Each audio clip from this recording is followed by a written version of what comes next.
Hello students, welcome back to our online classes.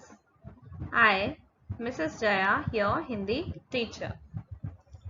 So students, today in this class we are going to discuss exercises of chapter number 8 of our Naveen Pallav book Kaksha 4. So let's start. Part 8 जब पेड़ बोला धन्यवाद. So now students, today we are going to discuss exercises and question answers of this chapter. Yesterday we have already completed the explanation of the chapter. Now let's begin exercise discussion. तो बेटा सबसे पहले इस पाठ में है शब्दार्थ. तो सबसे पहला शब्द है हिस्सा. हिस्सा का अर्थ होता है भाग. नेक्स्ट वन इज इस्तेमाल. इस्तेमाल का क्या अर्थ होता है? प्रयोग करना. And the last one is फायदेमंद. फायदेमंद का अर्थ है लाभप्रद, यानी जो चीज किसी के लिए लाभदायक हो. ठीक है. नाउ बेटा आफ्टर शब्दार्थ वी आर हैविंग प्रश्नोत्तर. तो बेटा सबसे पहला प्रश्न है, गांव वाले सेबों का किस किस तरीके से इस्तेमाल करते थे? उत्तर, गांव वाले सेबों का अलग अलग तरीके से इस्तेमाल करते थे. वे सेब का जूस, आइसक्रीम, सब्जी और सलाद आदि बनाते थे. तो वो जो गांव के लोग थे वो सेबों का अलग अलग तरीके से इस्तेमाल किया करते. तो कोई व्यक्ति उसका जूस बना लिया करता था, कोई आइसक्रीम बनाता था, तो कोई उसकी सब्जी बनाता था, तो कोई सलाद के रूप में खाया करता था. ठीक है. नाउ बेटा सेकंड क्वेश्चन इज, अधिकारी ने गांव वालों को क्या बताया?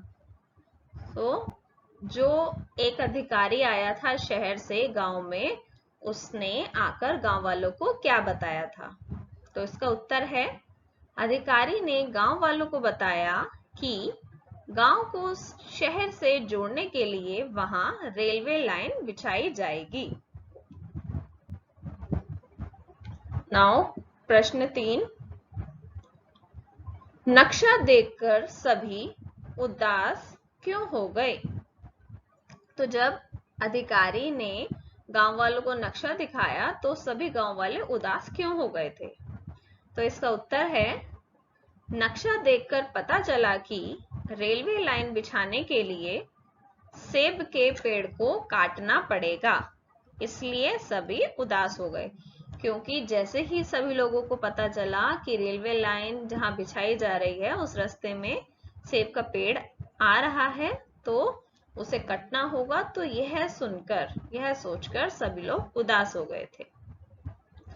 नाउ बेटा लास्ट क्वेश्चन इज, गांव वाले पेड़ को लेकर क्या चर्चा कर रहे थे? तो जब वहां के लोगों को पता चला कि इस पेड़ को काटना होगा, तो वे सब लोग क्या चर्चा करने लगे थे? तो इसका सही उत्तर है, कुछ लोगों का कहना था कि पेड़ नहीं कटने चाहिए, और कुछ लोग कह रहे थे कि रेलवे लाइन फायदेमंद होगी. तो इन दोनों बातों पर चर्चा चल रही थी कि आखिर पेड़ को काटना चाहिए या नहीं, या फिर रेलवे लाइन ज्यादा फायदेमंद रहेगी. सो नाउ बेटा that is all. Question answers are completed. So all of you have to do Shabdarth and Prashnuttar in your copies. So now we'll continue with our next exercise. कथा के अनुसार वाक्यों के क्रम को बॉक्स में लिखिए. तो बेटा यहाँ पर कुछ वाक्य दे रखे हैं हमें पाठ में से.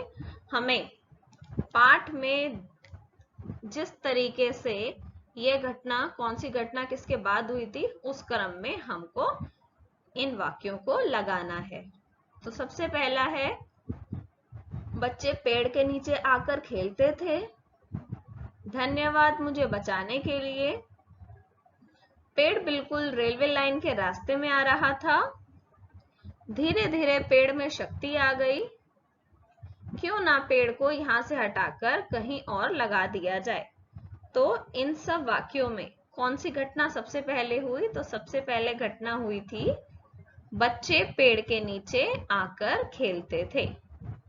ठीक है, सेकंड है बेटा, पेड़ बिल्कुल रेलवे लाइन के रास्ते में आ रहा था। देन नंबर 3, क्यों ना पेड़ को यहां से हटाकर कहीं और लगा दिया जाए। नेक्स्ट, धीरे धीरे पेड़ में शक्ति आ गई। और बेटा लास्ट है धन्यवाद मुझे बचाने के लिए। सो all of you please write down this sequence 1 5 2 4 3. So I hope you all have completed this exercise. Now beta will continue with our next exercise. सही विकल्प पर सही का निशान लगाइए। तो बेटा यहाँ पे अब कुछ वाक्य दे रखे हैं और उसके हमें ऑप्शंस दे रखे हैं। जो सही विकल्प है उस पर हमको सही का निशान लगाना है। तो बेटा सबसे पहला है, गांव के बाहर किस फल का पेड़ था? आम का, सेब का या फिर अमरूद का? तो इसका सही उत्तर है ऑप्शन नंबर 2, सेब। ठीक है, गांव के बाहर सेब का पेड़ था। सेकेंड है बेटा, एक बड़ा अधिकारी गांव में कहां से आया? कस्बे से, तहसील से या फिर शहर से? तो इसका सही उत्तर है ऑप्शन नंबर 3, शहर से। एक बड़ा अधिकारी गांव में शहर से आया था। नंबर 3, बच्चे हाथ में क्या लेकर पेड़ के चारों तरफ इकट्ठा हुए? आरी, औजार या फिर डंडा? तो बेटा इसका सही उत्तर है ऑप्शन नंबर 2, औजार। बच्चे हाथ में औजार लेकर पेड़ के चारों तरफ इकट्ठा हुए। नेक्स्ट है बेटा, पेड़ किसके रास्ते में आ रहा था? सड़क के, पुल के या फिर रेलवे लाइन के? तो इसका सही उत्तर है ऑप्शन नंबर 3, रेलवे लाइन के। पेड़ रेलवे लाइन के रास्ते में आ रहा था। नेक्स्ट है बेटा, पेड़ को धीरे से कहां रखा गया? नंबर 1, गाड़ी में, सेकेंड इज ट्रक में, थर्ड वन इज ट्रैक्टर में। तो इसका सही उत्तर है ऑप्शन नंबर 1, गाड़ी में। पेड़ को धीरे से गाड़ी में रखा गया। So now this exercise is also over. Now we'll continue with the next exercise. सुनने में समान लगने वाले शब्दों के अर्थ अलग अलग होते हैं, जैसे पेड़ अर्थात वृक्ष, पड़े अर्थात लेटे रहना। दिए गए समान उच्चारण वाले शब्दों को वाक्य में प्रयोग कर अलग अलग अर्थ स्पष्ट कीजिए। तो बेटा जो सुनने में समान लगते हैं जो शब्द, हमें उनमें उनके अंतर को स्पष्ट करने के लिए यहाँ पर वाक्य बनाने हैं। जैसे कि एग्जाम्पल हमको दे रखा है पेड़। पेड़ का क्या मतलब होता है? वृक्ष। और पड़े का क्या मतलब होता है? लेटे रहना। ठीक है। सो नाउ बेटा नेक्स्ट वन इज हल, हाल। तो अब हमें इन दोनों शब्द का प्रयोग करते हुए एक एक वाक्य बनाना है, जिनसे इनके अलग अलग अर्थ स्पष्ट हो जाएं। तो बेटा सबसे पहला है हल। हल का अर्थ है किसी चीज का समाधान करना। ठीक है, मेरी समस्या को कोई भी हल ना कर सका, मतलब मेरी समस्या का कोई भी समाधान ना कर सका। नेक्स्ट है हाल। हाल का मतलब हो गया किसी की तबीयत, मतलब तुम्हारा हाल चाल क्या है। ठीक है, हम फोन के द्वारा अपने मित्र का हाल जान सकते हैं। नेक्स्ट है बेटा कल और काल।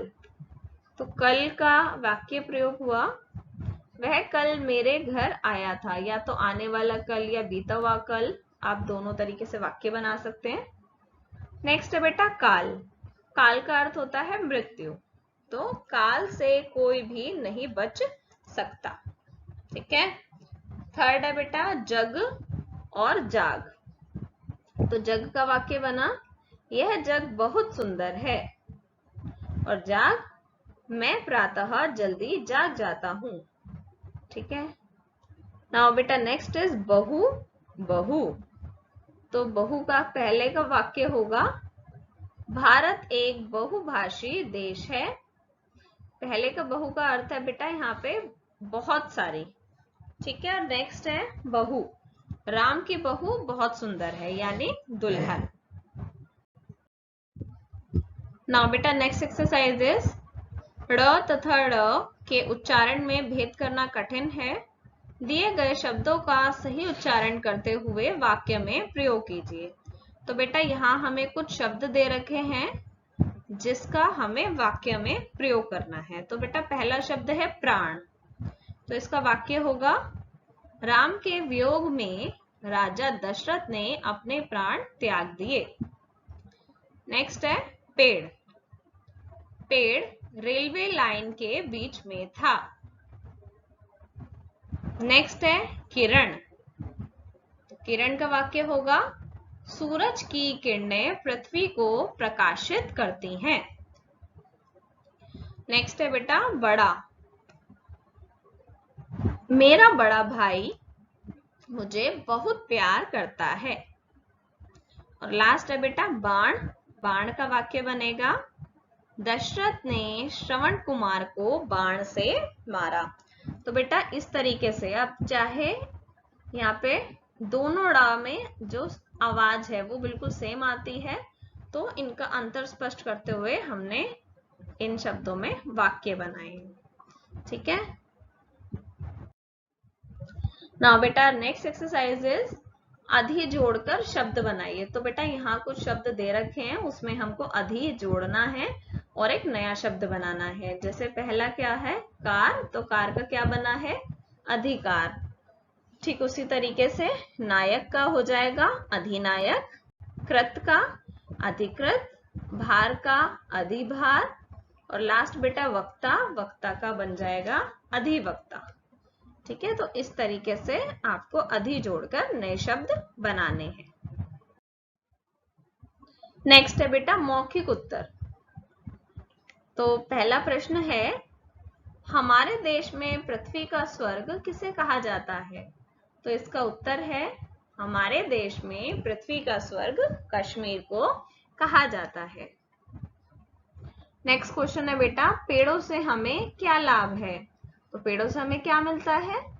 पेड़ हमें फल, फूल, ऑक्सीजन, औषधि आदि प्रदान करते हैं। नेक्स्ट है बेटा, पेड़, लता और पौधों में क्या अंतर है? पेड़ बड़ा होता है, लता बेल होती है और पौधे छोटे छोटे होते हैं। तो बेटा यहाँ पे आपका प्रश्न था कि इन तीनों में अंतर क्या है। तो पेड़ क्या होता है? पेड़ सबसे बड़ा होता है। ठीक है। उसके बाद लता क्या होती है? लता बेल होती है और पौधे छोटे छोटे से होते हैं। और नेक्स्ट क्वेश्चन है बेटा, पेड़ों को काटने से क्या नुकसान होता है? तो पेड़ों को काटने से प्रदूषण बढ़ता है। ठीक है। जितना ज्यादा अधिक हम पेड़ों को काटेंगे उतना ज्यादा अधिक पर्यावरण में प्रदूषण बढ़ जाएगा। So now beta question answers are over. These मौखिक प्रश्न उत्तर you have to write in your copies. Okay. Now beta next exercise is कुछ अलग करें। तो बेटा यहाँ हमें पाठ की कहानी को आधार बनाकर वृक्षों की उपयोगिता पर एक कविता लिखिए और अपने सहपाठियों को सुनाइए। तो यहाँ पर हमने वृक्षों की उपयोगिता से संबंधित एक कविता लिखी है। धरती की बस यही पुकार, पेड़ लगाओ बारंबार, आओ मिलकर ये खाएं कसम, अपनी धरती हरित बनाए हम। धरती पर हरियाली हो, जीवन में खुशहाली हो, पेड़ धरती की शान है, जीवन की मुस्कान है। पेड़ पौधों को पानी दें, जीवन की यही निशानी दें। आओ लगाएं पेड़ हम, पेड़ लगाकर जग चमकाएं हम। तो बेटा ये एक कविता है वृक्षों से संबंधित, ठीक है। So you have to write this poem in your copies, and if you want you can write the poem of your choice also. Now beta, last exercise of this chapter is खेल खेल में। चित्र को पहचानिए और उनके नाम लिख लिए।